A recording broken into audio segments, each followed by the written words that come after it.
ادا کرتا ہوں جو کئی گھنٹوں سے یہاں پر بیٹھ کر اس پروگرام کو کامیاب ہونے میں اپنی بھومکا ادا کر رہے ہیں،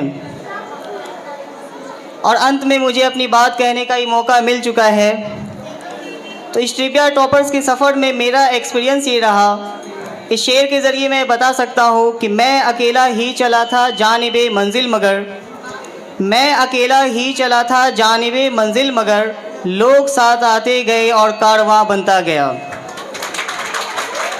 آج ہم لوگوں نے جو سپنا دیکھا تھا ٹریویا ٹاپرز کوئز کا، اسے ساکار کر دکھایا ہے۔ ہم سبھی اسٹوڈنٹس ہیں، میں بھی اسٹوڈنٹس ہوں، ساتھ میں ٹیچر بھی ہوں، آپ بھی اسٹوڈنٹس ہیں۔ ہمیں اپنی صلاحیت کو پہچاننا ضروری ہے، یہ بات ہر اسٹوڈنٹس کے لیے ضروری ہے کہ ہمیں اپنی صلاحیت کو پہچاننا ضروری ہے۔ ہمارے اندر کیا صلاحیت ہے؟ آپ نے دیکھا ہوگا پکشیوں کو، ہر پکشی اپنے جھنڈ کے ساتھ اڑتا ہے، کوا کوے کے ساتھ اڑتا ہے، کبوتر کبوتر کے ساتھ اڑتا ہے، وہ اپنی صلاحیت کو پہچانتا ہے۔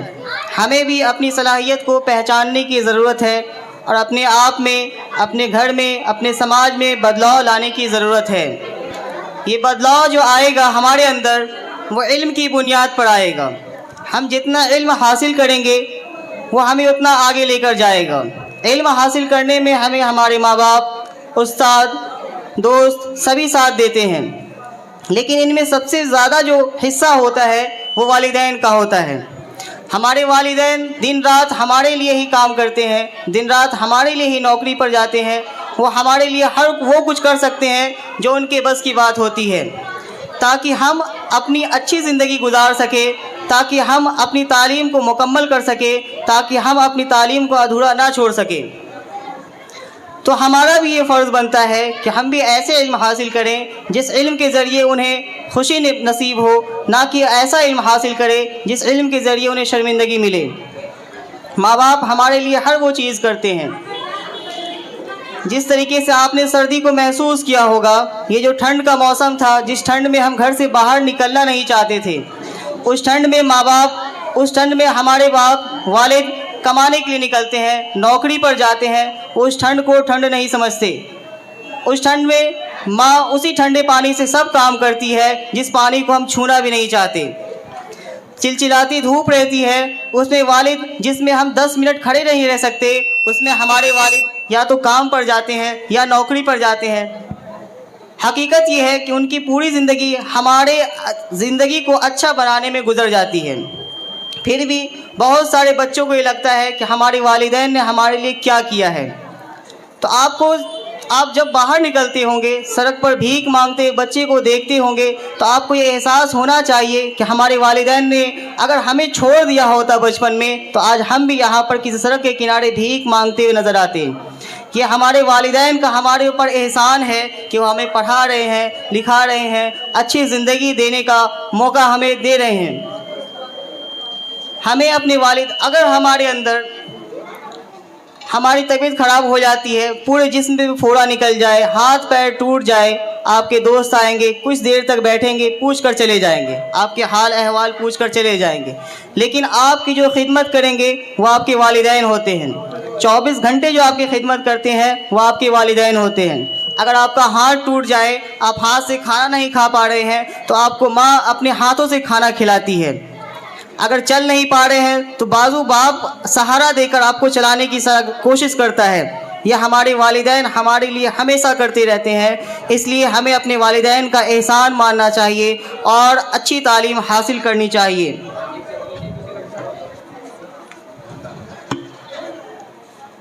ہم جب چھوٹے رہتے ہیں تو ہمیں یہ احساس ہوتا ہے کہ ہمارے والدین سب کچھ جانتے ہیں۔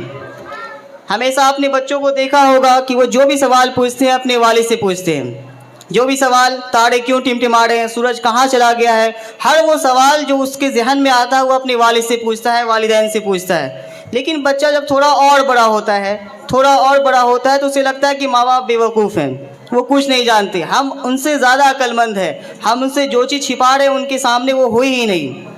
ایسا نہیں ہوتا ہے. لیکن جب بچہ اور بڑا ہو جاتا ہے تب اسے یقین ہوتا ہے، جب وہ 20-25 سال کی عمر تک پہنچ جاتا ہے تب اسے وہ یقین ہوتا ہے کہ نہیں، ہم غلط تھے، میرے والد ہمارے لیے سب کچھ جانتے تھے، میرے والد بیوقوف نہیں تھے یا والدین ہمارے بیوقوف نہیں تھے. وہ ہر چیز جان کر، آپ کے عیبوں کو جان کر، پھر بھی آپ کے لیے ہر کام وہ کرتے رہتے ہیں، لگاتار آپ کے لیے کوشش کرتے رہتے ہیں. اسی لیے ہمیں اچھی تعلیم حاصل کرنی ہے. اللہ نے ہمیں 2 آنکھیں دی ہے، اللہ نے ہمیں 2 آنکھیں دے کر بینا بنا کر بھیجا ہے، نابینا بنا کر نہیں بھیجا ہے. تو ہمیں اس آنکھوں کا یوز کرنا ہے کس طریقے سے. ایک آنکھ سے آپ ایک آنکھ سے آپ دنیا کے علم کو دیکھیے، ایک آنکھ کو آپ دنیا کے علم سے روشن کیجئے، دوسرے آنکھ سے آپ آخرت پر نظر رکھیے، دوسرے آنکھ کو آخرت کے علم سے، دین کے علم سے روشن کیجئے، تاکہ آپ کا دنیا بھی بن سکے اور آخرت بھی بن سکے. ہمیں ایسی تعلیم حاصل نہیں کرنی ہے جو سماج میں فتنہ و فساد کا ذریعہ بنے. علامہ اقبال نے کہا تھا کہ اللہ سے کرے دور تو تعلیم بھی فتنہ، املاک بھی، اولاد بھی، جاگیر بھی فتنہ، نہ حق کے لیے اٹھے تو شمشیر بھی فتنہ، شمشیر تو کیا نعرہ تکبیر بھی فتنہ. علامہ اقبال نے کیوں کہا ایسا؟ وہ جانتے تھے کہ جب انسان تعلیم حاصل کرے گا تو وہ فتنہ فساد میں ہو سکتا ہے کہ گرفتار ہو جائے. اس لیے ہمیں ویسی تعلیم حاصل کرنی ہے جس میں فتنہ نہ ہو. اللہ نے تو خود ہمیں حکم دیا، قرآن کی پہلی آیت ہی سکھاتی ہے، اقرأ بسم ربک الذی خلق خلق الانسان من علق. آپ نے یہ سورہ سنا ہوگا بہت بار. اس میں اللہ تعالیٰ نے خود کہا کہ پڑھو اپنے معبود کے نام سے، اپنے پروردگار کے نام سے پڑھو جس نے تمہیں بنایا. اس کا مطلب کیا پتہ چلتا ہے کہ جب ہم پڑھتے ہیں، ہمارے اندر علم آتی ہے تو ہم اللہ کو پہچاننے کی طرف بڑھنے لگتے ہیں. آپ نے محسوس کیا ہوگا کہ اللہ تعالیٰ نے بہت بات قرآن شریف میں پہلے کہہ دی ہے، آج سائنس اس کو پروف کرتی ہے، تو آپ کو یقین ہوتا ہے کہ نہیں، اللہ تعالیٰ نے یہ بات سچی کہی تھی. حالانکہ یہ سچ ہے کہ قرآن شریف میں ذرہ برابر بھی جھوٹ نہیں ہے. ہمیں تعلیم حاصل کرنی ہے اس طریقے سے کہ اس میں فساد اور فتنہ موجود نہ ہو. ہمیں اپنے مقصد کو بھی نہیں بھولنا ہے. ہم مسلمان ہیں، ہمارا فرض کیا ہے، ہم کس طرح کے ہوتے تھے، ہمارا مقصد کیا ہے، ہمارا شعار کیا تھا، کیسے مسلمان ہوتے تھے، اس بات کو ہمیں دھیان میں رکھتے ہوئے آگے بڑھنا ہے. اس پر ایک شعر ہے کہ جس دور پر نازا تھی دنیا، اب ہم وہ مسلمان بھول گئے، اوروں کو جگانا یاد رہا، خود ہوش میں آنا بھول گئے.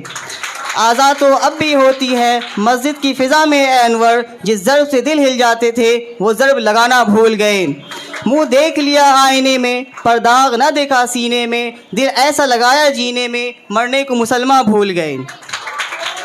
تو مسلمان آج سوچتا ہے کہ ہماری پوری زندگی ہمیشہ یہیں رہنا ہے. نہیں، ہمیں آخرت میں جانا ہے. ہمیں اپنے اچھے اور برے عمل کا حساب بھی دینا ہے. جو ذرہ برابر نیکی کرے گا، ذرہ برابر برائی کرے گا، اس کا بھی حساب قیامت کے دن لیا جائے گا. آج دنیا میں ماحول دیکھ لیجئے، ہر جگہ مسلمانوں کو ستایا جا رہا ہے، پریشان کیا جا رہا ہے. آپ کے سامنے موجودہ حالات فلسطین کا ہے، جس پر بہت سارا پرفارمنس یہاں پر آیا ہے. فلسطین میں ہزاروں لوگوں کو شہید کر دیا گیا. چھوٹے چھوٹے بچے جنہوں نے ابھی بولنا بھی نہیں سیکھا تھا، جنہوں نے ابھی چلنا بھی نہیں سیکھا تھا، ان کو شہید کر دیا گیا. ان ماں اور بہنوں کو شہید کر دیا گیا. ان کا کیا ظلم تھا، کسی کو کچھ پتہ نہیں. اور دنیا تماشا بیٹھ کر دیکھ رہی ہے. ہمارے مسلم ممالک بیٹھ کر تماشا دیکھ رہے ہیں. 57 مسلم ممالک ہیں اس دنیا میں، وہ بیٹھ کر صرف تماشا دیکھ رہے ہیں. جو اپنے آپ کو کہتے ہیں کہ ہم مسلمانوں کے رہنما ہیں، وہ ابھی کیا کر رہے ہیں؟ تماشا دیکھ رہے ہیں. لوگ مر رہے ہیں، شہید ہو رہے ہیں، انہیں کوئی فرق نہیں پڑتا. اللہ کے نبی نے تو کہا تھا کہ پوری دنیا کے مسلمان ایک جسم کی مانند ہیں. پوری دنیا کے مسلمان ایک جسم کی مانند ہے. اگر پیر کے انگوٹھے میں چوٹ لگتی ہے تو تکلیف سر تک محسوس ہونی چاہیے. آج ہمیں تکلیف محسوس نہیں ہو رہی ہے. ہم اپنے 1 جنوری کے خوشی میں مشغول ہیں، اپنی الگ الگ خوشی منا رہے ہیں.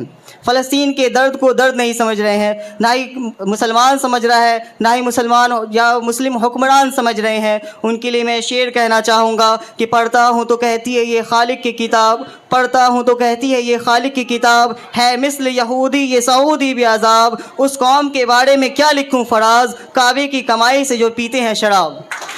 ہمیں امید نہیں رکھنی چاہیے. ہمیں اب امید صرف اللہ سے رکھنی ہے. ہمارا صرف اللہ اب سہارا ہے، اس کے علاوہ کوئی امید نہیں ہے ہمارے سامنے.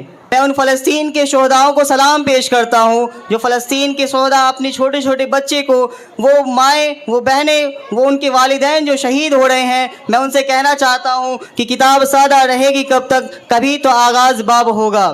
کتاب سادہ رہے گی کب تک، کبھی تو آغاز باب ہوگا۔ جنہوں نے بستی اجاڑ ڈالی، کبھی تو ان سے حساب ہوگا۔ سکوت صحرا میں بسنے والوں، ذرا رتوں کا مزاج سمجھو، ابھی تو اتنی گھٹن بڑھے گی کہ سانس لینا عذاب ہوگا۔ جو لوگ یہ سوچ رہے ہیں کہ یہ فلسطین کا مسئلہ ہے، ہمارا مسئلہ نہیں ہے، قبلہ اول ہمارا نہیں ہے، وہ یہ غلط فہمی میں ہے۔ کل ان کا نمبر ہے، بعد میں آپ کا نمبر آئے گا انشاءاللہ۔ اگر آپ حق کے لیے آواز نہیں اٹھائیں گے، انتظار کیجئے، کل ان کی باری ہے، پھر آپ کی باری آنے والی ہے۔ آپ نے مرغے میں، وہ جالی میں مرغا بند دیکھا ہوگا، جب وہ مرغا بنانے والا اس جالی میں ہاتھ ڈالتا ہے تو سب مرغا ادھر ادھر بھاگتا ہے۔ وہ سوچتا ہے ہم کسی طریقے سے بچ جائیں تو ہمیشہ کے لیے بچ جائیں گے، لیکن کیا ایسا ہوتا ہے؟ ایسا نہیں ہوتا ہے۔ ایک مرغا کو پکڑ کے نکال دیا جاتا ہے، باقی سب مرغا خوش ہو جاتا ہے کہ اب ہم کو یہاں پر کوئی پریشان کرنے والا نہیں ہے۔ لیکن ایک ایک کر کے سب کا نمبر آنے لگتا ہے۔ تو میں ان کے لیے شعر کہتا ہوں جو بیٹھ کر تماشا دیکھ رہے ہیں کہ جلتے گھر کو دیکھنے والے، پھوس کا چھپڑ آپ کا ہے۔ جلتے گھر کو دیکھنے والے، پھوس کا چھپڑ آپ کا ہے۔ آگ کے پیچھے تیز ہوا ہے، آگے مقدر آپ کا ہے۔ آگ کے پیچھے تیز ہوا ہے، آگے مقدر آپ کا ہے۔ اس کے قتل پہ میں بھی چپ تھا، میری باری اب آئی ہے۔ اس کے قتل پہ میں بھی چپ تھا، میری باری اب آئی ہے۔ میرے قتل پہ آپ بھی چپ ہیں، اگلا نمبر آپ کا ہے۔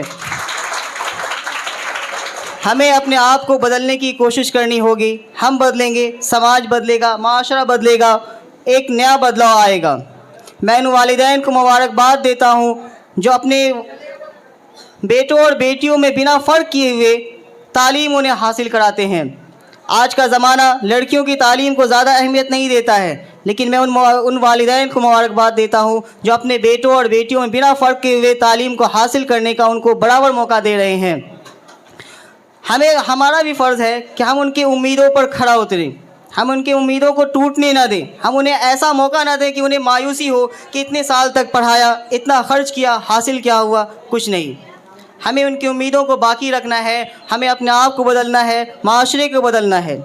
ہاں، ہم اپنا سارا دوست معاشرے پر نہیں دے سکتے ہیں، ہمیں اپنے آپ کو، اپنی صلاحیت کو پہچاننے کی ضرورت ہے۔ آپ نے غبارے کو دیکھا ہوگا، ایک غبارے میں آپ ہیلیم گیس بھر دیجئے، دوسرے غبارے میں نارمل جو گیس ہے اسے بھر دیجئے، وہ ہیلیم والا غبارہ اوپر چلا جاتا ہے اور جس میں نارمل گیس بھری ہوئی ہے وہ نیچے رہ جاتا ہے۔ اس سے کیا پتہ چلتا ہے کہ جس کے اندر جو چیز بھری ہوئی تھی وہ اس کو اٹھا دیتی ہے یا اس کو گرا دیتی ہے۔ تو ہمیں بھی اپنی صلاحیت کو پہچاننا ہوگا کہ ہم کس بلندی پر پہنچ سکتے ہیں، ہم کیا کر سکتے ہیں۔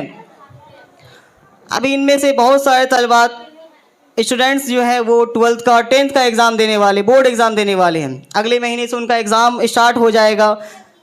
میری نیک کامنائیں، میری دعائیں ان کے ساتھ ہیں کہ آپ جائیں، اپنے ایگزام میں کامیاب ہوں، اچھا لکھ کر آئے، اچھے نمبرات سے پاس ہو، بہترین علم حاصل کریں۔ لیکن ابھی آپ کے پاس جو وقت ہے اس کو غنیمت سمجھے، یہ قیمتی وقت ہے۔ میں نے دیکھا ہے بہت سارے ایسے اسٹوڈنٹس کو جن کا ایگزام 10th کا 12th کا ہے، وہ سڑک پر ادھر ادھر پھر رہے ہیں، فری فائر میں اور گیم کھیلنے میں ویست ہیں، لڑکیاں گپ کرنے میں ویست ہیں یا کسی اور مشغلے میں لگی ہوئی ہیں۔ یہ وقت ایک بار چلا گیا، دوبارہ پھر واپس نہیں آنے والا ہے، دوبارہ پھر واپس لانے کے لیے آپ کو فیل ہونا پڑے گا، پھر تبھی آپ دوبارہ پھر میٹرک دینے آئیں گے۔ تو ہم میں سے کوئی نہیں چاہتا کہ ہم فیل ہو جائیں اور پھر سے شرمندگی کا سامنا کر کے میٹرک دینے آئیں۔ آپ کے پاس موقع ہے، آپ کے پاس وقت ہے، اپنی صلاحیتوں کا بھرپور استعمال کریں اور اپنی کامیابی حاصل کریں۔ میں اس شعر کے ساتھ اپنی بات کو ختم کرنا چاہتا ہوں کہ وقت کی یہ ضرورت سمجھ لو، بن پڑھے اب گزارا نہیں ہے۔ وقت کی یہ ضرورت سمجھ لو، بن پڑھے اب گزارا نہیں ہے، نہ کوئی رہنما نہ حکومت، کوئی بھی اب تمہارا نہیں ہے۔ آپ دیکھ سکتے ہیں آج کے ماحول، آج ہندوستان کا ماحول ہی دیکھ سکتے ہیں، نہ ہی حکومت سے امید لگا سکتے ہیں، نہ ہی سپریم کورٹ سے امید لگا سکتے ہیں، صرف امید آپ صرف اللہ تعالیٰ سے لگا سکتے ہیں۔ تو وقت کی یہ ضرورت سمجھ لو، بن پڑھے اب گزارا نہیں ہے، نہ کوئی رہنما نہ حکومت، کوئی بھی اب تمہارا نہیں ہے۔ تم پڑھو اور پڑھ کر لکھو سب، ورنہ تاریخ بدلی ملے گی.